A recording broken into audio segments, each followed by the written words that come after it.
సురేష్ రమేష్ గారు, చెప్పండి సార్.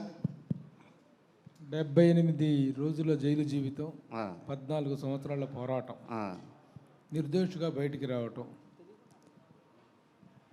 ఈ పోరాటం అంతట్లో చేసి మిమ్మల్ని ఇంత ఇబ్బంది పెట్టినటువంటి వాళ్ళ మీద మీరు ఎలాంటి యాక్షన్ తీసుకోబోతున్నారు? మీరు ఎలాంటి న్యాయాన్ని కోరుకుంటున్నారు?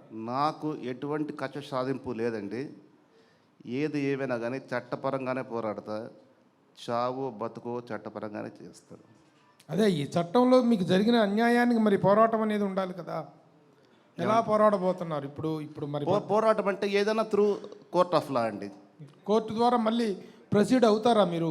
100%. వీళ్ళ మీద జరిగిన దాని మీద పరువు నష్టం దావా వేయటం కానీ మీకు జరిగిన దాని మీద న్యాయ పోరాటం చేయటం అనేటువంటిది కంటిన్యూ అవుతుందా? ఫ్యూచర్ కాన్సిక్వెన్సెస్ ఇంకా సో ఫార్ ప్లాన్ చేయలేదు sir. I have to plan sir. Very good. సరే, నిర్మాతగా మీరు చేసినటువంటి సినిమాలు చాలా పెద్ద పెద్ద స్టార్స్తో చేశారు. అగైన్ ఒక నిర్మాతగా, ఒక ఫైనాన్సర్గా ఎలాంటి మళ్ళీ కమ్బ్యాక్ అనేటువంటిది ఉండబోతుంది? సార్, బేసిక్గా I'm a film financier. Because of my passion I turn to film producer.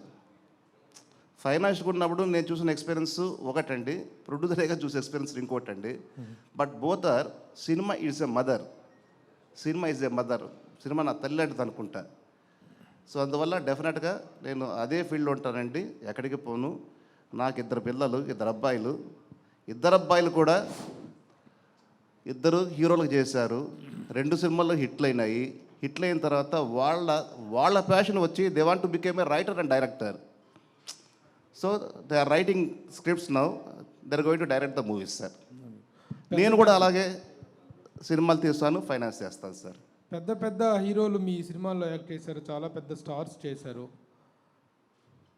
ఈ కష్టకాలంలో, ఈ 14 సంవత్సరాల పోరాటంలో మీ వెనక మేము ఉన్నామని నిలబడిన వాళ్ళు ఉన్నారా? అసలు మీ మీద కేసు వేసిన వాళ్ళు ఇండస్ట్రీకి సంబంధించిన వాళ్ళ, బయట వాళ్ళ? బయట వాళ్ళు వేశారు సార్, సినిమాకి సంబంధం వాళ్ళు కాదు.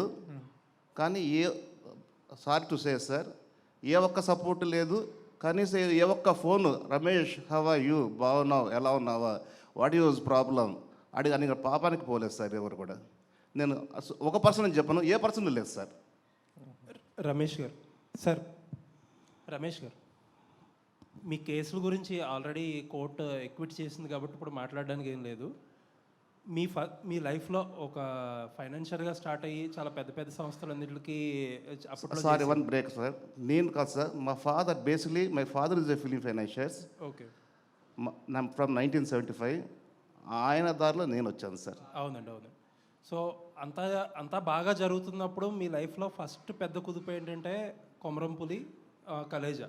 కుదుపు అంటే ఎలా? అంటే ఆ సినిమా ఆ 2 సినిమాలు చాలా ఎక్కువ డిలే అవ్వడం, ఎక్కువ కాస్ట్ ఆఫ్ ప్రొడక్షన్ ఎక్కువ అవడం, ఆ తర్వాత ఆ సినిమా రిజల్ట్ కూడా నెగిటివ్గా రావడం, 2 సినిమాలు కూడా. అసలు ఆ సినిమాలు అంత డిలే అవ్వడానికి కారణం ఏంటి? ఎంత నష్టపోయారు? ఆ 2 సినిమాల మీద ఎంత నష్టపోయారు?